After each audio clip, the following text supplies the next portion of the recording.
Assalamualaikum warahmatullahi wabarakatuh, sahabat budiman dimanapun Anda berada. Pernahkah kita mendengar Muhammad Al-Fatih, sang penakluk Konstantinopel? Nah, untuk pertemuan kali ini kita akan membahas sejarah Muhammad Al-Fatih dan takluknya Konstantinopel. Mari kita simak sambil merenung kisahnya.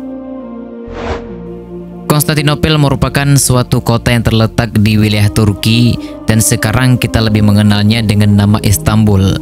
Dahulu Konstantinopel ini merupakan bagian dari Kekaisaran Romawi.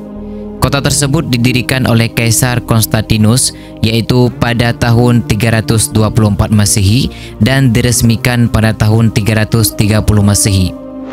Kemudian sahabat budiman, pada tahun 395 Masehi wilayah Kekaisaran Romawi terbagi menjadi dua, yaitu Romawi Barat dengan pusat kota di Roma dan Romawi Timur dengan pusat kota di Konstantinopel. Sejak dulu teman-teman, kota Konstantinopel ini sudah diperebutkan oleh banyak pihak yang ingin menguasainya. Dikarenakan apa? Dikarenakan lokasi kota Konstantinopel ini sangat strategis dan berada di antara benua Asia dan benua Eropa. Dan juga kota ini berada di belahan Selat Bosporus yang menghubungkan Laut Marmara dengan Laut Hitam. Lokasi yang demikian ini menjadikan kota Konstantinopel menjadi titik yang sangat penting bagi jalur perdagangan, pertukaran budaya, dan transportasi jalur laut. Selain letak kota yang strategis, kota Konstantinopel ini juga disebut sebagai kota yang paling cantik di dunia. Bagaimana tidak? Jalanan di sana dihiasi dengan batu marmer dan di kanan kirinya dikelilingi oleh pilar-pilar tinggi. Di dalam kota itu juga terdapat banyak gereja dengan desain yang sangat indah, yang mana yang termegah adalah gereja Hagia Sophia yang sekarang sudah beralih fungsi menjadi masjid. Dalam sejarah Islam, kota Konstantinopel ini juga menjadi bagian tersendiri di hati kaum muslimin, karena kota ini pernah disebut langsung oleh Rasulullah SAW dalam hadisnya, dan penaklukan kota Konstantinopel ini sudah diketahui jauh sebelum peristiwa ini terjadi. Teman-temanku seiman yang dirahmati Allah, pada tahun 627 Masehi ataupun 5 Hijriah, pernah terjadi suatu perang besar dalam sejarah kaum muslimin, yaitu Perang Khandak, di mana dalam perang tersebut kaum muslim membuat sebuah parit besar, dan di tengah menggali parit dengan kaum muslimin, Rasulullah SAW menyampaikan sebuah hadis bahwa suatu hari nanti pasukan muslimin akan berhasil menaklukkan Persia dan Romawi. Dan sahabat bertanya kepada Rasulullah, "Ya Rasulullah, kota Romawi mana yang lebih dulu akan kita taklukkan?" Kemudian Rasulullah menjawab, "Kota Heraklius ataupun Konstantinopel yang lebih dahulu." Dan Rasulullah SAW juga bersabda, "Kalian pasti akan menaklukkan Konstantinopel. Sebaik-baik pemimpin adalah pemimpin yang menaklukkannya, dan sebaik-baik pasukan adalah pasukan yang menaklukkannya." Melalui hadis ini, kaum muslimin percaya kelak Konstantinopel akan dibebaskan oleh panglima dan pasukan perang yang terhebat. Nah, teman-temanku seiman, hadis Rasulullah SAW tersebut menjadi penyemangat buat kaum muslimin untuk melakukan futuhat Islamiyah, yaitu memperluas jangkauan wilayah dakwah Rasulullah SAW. Dan salah satu yang menjadi tujuan futuhat Islamiyah tersebut adalah kota Konstantinopel. Sejak tahun 600 Masehi sampai dengan 1400 Masehi, banyak pasukan muslimin yang mencoba menaklukkan kota Konstantinopel. Salah satunya yaitu Sultan Murad II.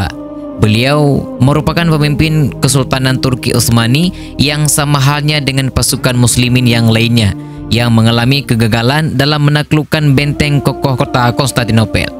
Kegagalan itu yang membuat Sultan Murad II berharap semoga kelak anaknya lah yang bisa menaklukkan kota Konstantinopel. Hingga tibalah satu masa teman-teman, pada tahun 1432 Masehi di kota Erdine, yaitu sebuah cahaya lahir dari Kekhalifahan Utsmaniyah, seorang anak laki-laki kecil bernama Muhammad, yaitu putra dari Sultan Murad II ataupun lebih dikenal dengan Sultan Muhammad Al-Fatih.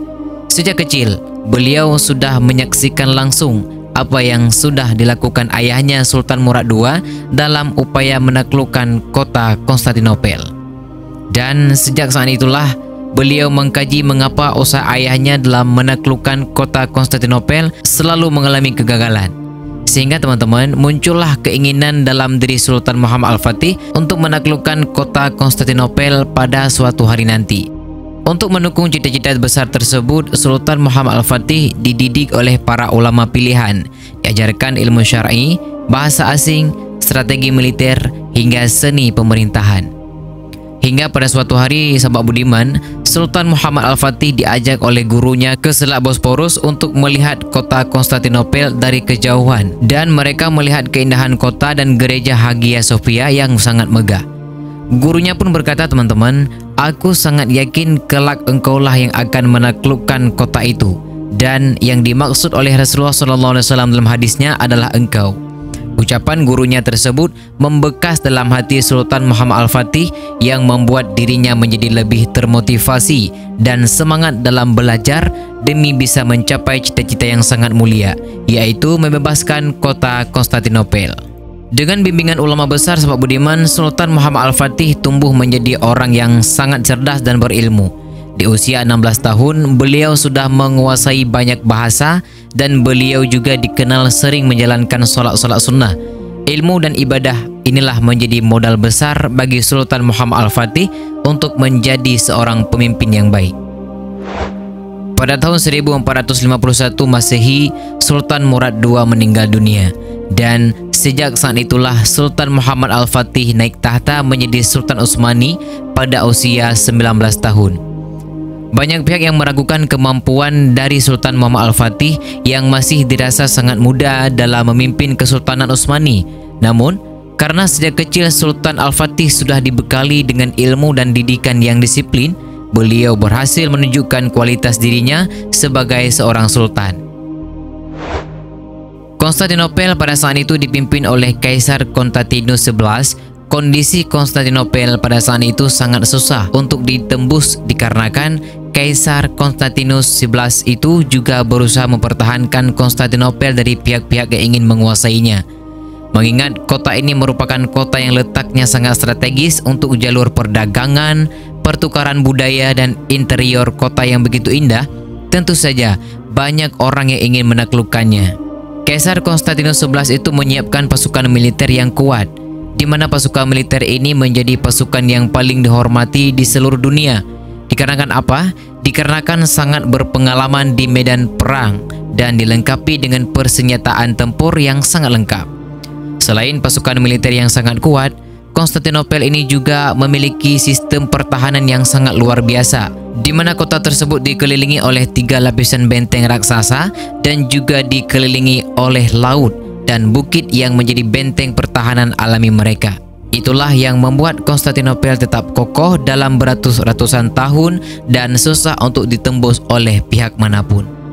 Sedangkan pada tahun 1451 Masehi, sahabat budiman, Kekaisaran Konstantinopel yang dipimpin oleh Konstantinus XI itu mulai mengalami kemunduran. Salah satu penyebabnya adalah karena banyaknya konflik internal.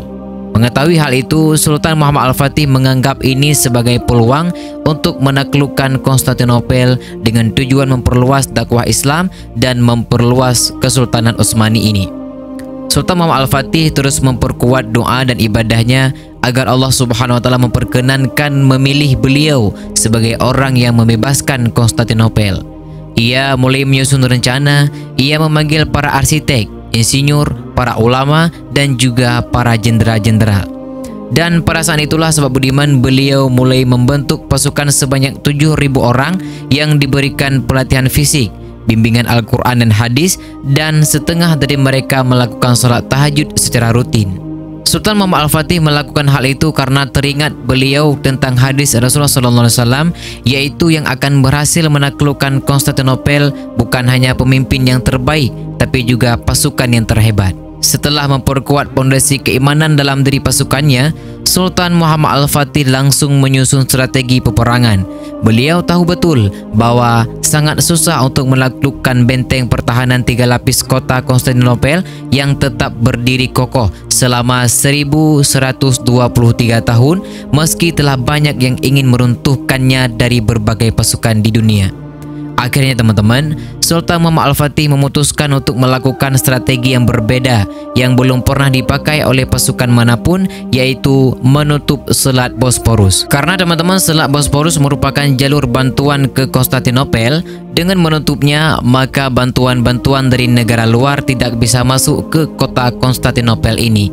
Dan beliau langsung memerintahkan untuk membangun benteng di tepi Selat Bosporus untuk menutup jalur lewat ke Konstantinopel.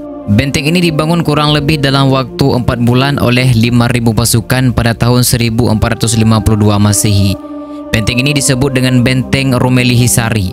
Setelah benteng tersebut selesai, beliau belum merasa lega karena Benteng Rumeli Hisari ini hanya berfungsi untuk menghalau pasukan luar masuk ke Konstantinopel. Beliau terus berpikir bagaimana upaya selanjutnya untuk menembus benteng Konstantinopel. Pada suatu hari, sahabat budiman, Sultan Al-Fatih kedatangan seorang tamu dari Hungaria yang bernama Orban yang merupakan ahli dalam membuat senjata. Orban menawarkan senjata buatannya kepada Sultan Muhammad Al-Fatih, dan Orban juga menceritakan bahwa dia sudah menawarkan senjata buatannya kepada Kaisar Konstantinus XI, tetapi tawaran dia ditolak dan ditahan di sana selama 1 tahun. Selama 1 tahun itu dia sudah tahu bagaimana keadaan dalam Konstantinopel. Sultan Al-Fatih, sahabat budiman, kemudian meminta Orban membuat senjata dan membayarnya 4 kali lipat dari yang pernah ditawarkan kepada Kaisar Konstantinus XI. Kurang lebih 1 tahun, akhirnya Orban berhasil membuat senjata permintaan Sultan Muhammad Al-Fatih. Dalam jangka waktu itu, dia berhasil membuat 69 meriam, di mana meriam yang paling kecil berdiameter sekitar 3 meter dan meriam yang paling besar sekitar 8,4 meter, yang mana meriam tersebut akan ditembakkan menggunakan senjata penembak meriam yang disebut basilika. Selain menyiapkan persenjataan, sahabat budiman, Sultan Muhammad Al-Fatih juga menyiapkan 400 kapal perang, mengingat Konstantinopel yang setiap sisinya berbatasan dengan laut. Tidak hanya itu, sahabat budiman, Sultan Muhammad Al-Fatih juga menambahkan pasukannya yang tadinya berjumlah 7.000 orang menjadi 250.000 orang yang nantinya dibagi untuk menyerang lewat jalur laut dan menyerang lewat jalur darat. Setelah menyiapkan pasukan dan persenjataan, sahabat budiman, pada tanggal 6 April pada tahun 1453 Masehi, Sultan Muhammad Al-Fatih dan 250.000 pasukannya siap berangkat menuju Konstantinopel. Sampainya di sana, Sultan Al-Fatih tidak langsung menyerang Konstantinopel, melainkan terlebih dahulu melakukan prosedur perang yang diajarkan Rasulullah SAW, yaitu mengirim surat kepada lawan untuk menyerahkan Konstantinopel dan masuk Islam. Ternyata ajakan Sultan Muhammad Al-Fatih langsung ditolak oleh Kaisar Konstantinus XI itu dan lebih memilih berperang. Setelah menerima ajakan peperangan dari Kaisar Konstantinus XI, pada siang hari, Sultan Muhammad Al-Fatih membariskan pasukannya berjarak 1 km dari benteng 3 lapis Konstantinopel. Karena pada hari itu bertepatan pada hari Jumat, sebelum memulai peperangan, Sultan Muhammad Al-Fatih terlebih dahulu memimpin pasukannya menjadi imam untuk melakukan sholat Jumat di depan benteng Konstantinopel. Setelah sholat Jumat selesai, barulah peperangan dimulai. Sultan Muhammad Al-Fatih langsung menembaki benteng Konstantinopel menggunakan meriam basilika. Di saat sedang menembaki beberapa meriam, beliau baru sadar bahwa meriam tersebut mempunyai kelemahan, yaitu setelah menembaki 1 meriam, mereka butuh waktu 3 jam untuk menunggu alatnya dingin supaya bisa dipakai lagi untuk menembak. Dan waktu tersebut langsung dimanfaatkan oleh pasukan musuh untuk memperbaiki benteng yang rusak. Di sisi lain, sahabat budiman, pasukan Sultan Muhammad Al-Fatih yang menyerang lewat jalur laut juga kewalahan, di mana kapal pasukan Sultan Muhammad Al-Fatih yang berjumlah 400 kapal tetap tidak dapat menandingi kapal musuh yang di saat itu berjumlah cuma 27 kapal. Dan tidak hanya itu, sahabat budiman, pasukan Sultan Muhammad Al-Fatih yang lainnya yang menerobos ke Konstantinopel melalui Teluk Tanduk Emas yang berada di sebelah utara Konstantinopel juga mengalami kegagalan, dikarenakan sepanjang teluk itu dikelilingi rantai-rantai besi yang besar. Setelah lebih dari 2 minggu, Sultan Muhammad Al-Fatih dan pasukannya juga belum bisa menembus benteng Konstantinopel. Hal inilah yang menyebabkan pasukannya mulai merasa putus asa, dan Sultan Muhammad Al-Fatih kemudian mengumpulkan pasukannya dan bertanya ingin melanjutkan perang ataupun pulang dengan kekalahan. Kemudian sahabat budiman, salah seorang pasukan menjawab bahawa mereka di sini untuk mendapatkan satu dari dua kemuliaan, yaitu hidup mulia ataupun mati syahid. Mendengar ucapan itu, Sultan Muhammad Al-Fatih dan pasukannya memutuskan untuk melanjutkan peperangannya. Kemudian sahabat budiman, Sultan Muhammad Al-Fatih bersama pasukannya mulai berdiskusi untuk menyusun strategi perang yang baru. Pada saat itu, mereka tahu bahawa mayoritas pasukan musuh terpusar di bagian sebelah barat, sedangkan di bagian utara ataupun di Teluk Tanduk Emas hanya dilindungi oleh rantai-rantai besi besar. Akhirnya, beliau memutuskan satu-satunya opsi masuk ke Konstantinopel adalah dengan melewati rantai besi tersebut yang berada di Teluk Tanduk Emas. Dalam diskusi tersebut masih terjadi perdebatan bagaimana cara melewati rantai besi tersebut yang ukurannya sangat besar. Mereka telah melakukan berbagai upaya untuk melewati kapal dari rantai besi itu dan tetap juga mengalami kegagalan. Pada akhirnya, muncullah satu ide dalam pikiran Sultan Muhammad Al-Fatih yang membuat pasukannya seakan tidak yakin bisa melakukannya, yaitu mengangkat kapal-kapal mereka melalui daratan, apalagi kapal-kapal tersebut nantinya akan diangkut melalui bukit-bukit yang ada di Selat Bosporus. Mengetahui ide dari Sultan Muhammad Al-Fatih sahabat budiman, pasukannya merasa terheran dan tidak mungkin bisa melakukannya. Akan tetapi, Sultan Muhammad Al-Fatih memberikan satu petuah yang membekas di hati pasukannya. Jangan engkau katakan itu mustahil sebelum engkau mati dalam mencobanya. Dan sahabat budiman, pada tanggal 21 April pada tahun 1453 Masehi, mereka mulai menipikan kapal-kapal mereka di Selat Bosporus. Kemudian mereka membawa kapal-kapal itu melalui jalur darat dan hanya dalam waktu satu malam mereka berhasil memindahkan 72 kapal perang dari Selat Bosporus ke Teluk Tanduk Emas. Dan pada keesokan harinya, pada tanggal 22 April pada tahun 1453 Masehi, seluruh pasukan Sultan Muhammad Al-Fatih bertakbir di atas bukit. Gema takbir tersebut membangunkan pasukan Konstantinopel dan betapa terkejutnya mereka melihat 72 kapal perang kaum muslimin berhasil melewati bukit-bukit Selat Bosporus itu. Akan tetapi sahabat budiman, pada pasukan darat yang menyerang benteng Konstantinopel masih mengalami kegagalan. Peperangan masih berlangsung hingga 1 bulan lebih dan pada tanggal 27 Mei pada tahun 1453 Masehi itu, untuk pertama kalinya dalam ratusan tahun, Sultan Muhammad Al-Fatih dan pasukannya berhasil membuat satu lubang besar di tembok benteng Konstantinopel. Setelah berhasil membuat lubang yang cukup besar di benteng Konstantinopel, Sultan menyuruh pasukannya berhenti dan meminta pasukannya untuk menjalankan puasa sunnah esok hari dan berdoa kepada Allah agar kita bisa membebaskan Konstantinopel. Dan keesokan harinya, peperangan pun dihentikan dalam 1 hari. Sultan Muhammad Al-Fatih bersama pasukannya menjalankan puasa sunnah dan beribadah dan berdoa kepada Allah. Pada tanggal 29 Mei pada tahun 1453 Masehi dini hari, Sultan Muhammad Al-Fatih memimpin pasukannya untuk solat tahajud dan menyampaikan khutbah singkat kepada pasukannya. Apabila penaklukan Konstantinopel terwujud, maka terbuktilah salah satu hadis Rasulullah SAW dan kita akan mendapatkan kemuliaan dari hadis tersebut. Sahabat budiman yang dirahmati oleh Allah Subhanahu Wa Taala, setelah selesai berkhutbah pada jam 4 pagi, Sultan Muhammad Al-Fatih dan pasukannya memasuki Konstantinopel dan pada matahari mulai terbit, pada jam 6 pagi bendera pasukan muslimin akhirnya berhasil dikibarkan di atas benteng Konstantinopel dan seluruh pasukan muslimin mengucapkan takbir hingga bergema ke seluruh kota Konstantinopel. Kemudian sahabat budiman, Sultan Muhammad Al-Fatih bersama pasukannya menuju gereja Hagia Sophia. Sesampainya di depan gereja Hagia Sophia, beliau bersujud dan mengambil segenggam tanah lalu menaburkannya ke atas kepala sambil mengucapkan syukur kepada Allah. Dan pada saat itu sahabat budiman, beliau mengubah gereja Hagia Sophia beralih fungsi menjadi masjid. Dan pada hari itu juga di waktu asar, untuk pertama kalinya azan berkumandang di kota Konstantinopel. Sahabat budiman yang dirahmati oleh Allah Subhanahu Wa Taala, apa yang disampaikan oleh Rasulullah SAW yaitu pada 800 tahun lalu bahwa kota Konstantinopel akan ditaklukkan oleh pemimpin dan pasukan yang terbaik, akhirnya terbukti oleh Sultan Muhammad Al-Fatih yang pada saat itu masih berusia 21 tahun berhasil memimpin pasukannya untuk membebaskan kota Konstantinopel. Dan dengan terwujudnya pembebasan kota Konstantinopel, beliau menyampaikan di hadapan seluruh orang, sungguh Rasulullah SAW kami tidak pernah berbohong. Nah, sahabat Gudang Hikmah yang dirahmati Allah, inilah sedikit pembahasan tentang Muhammad Al-Fatih dan takluknya kota Konstantinopel.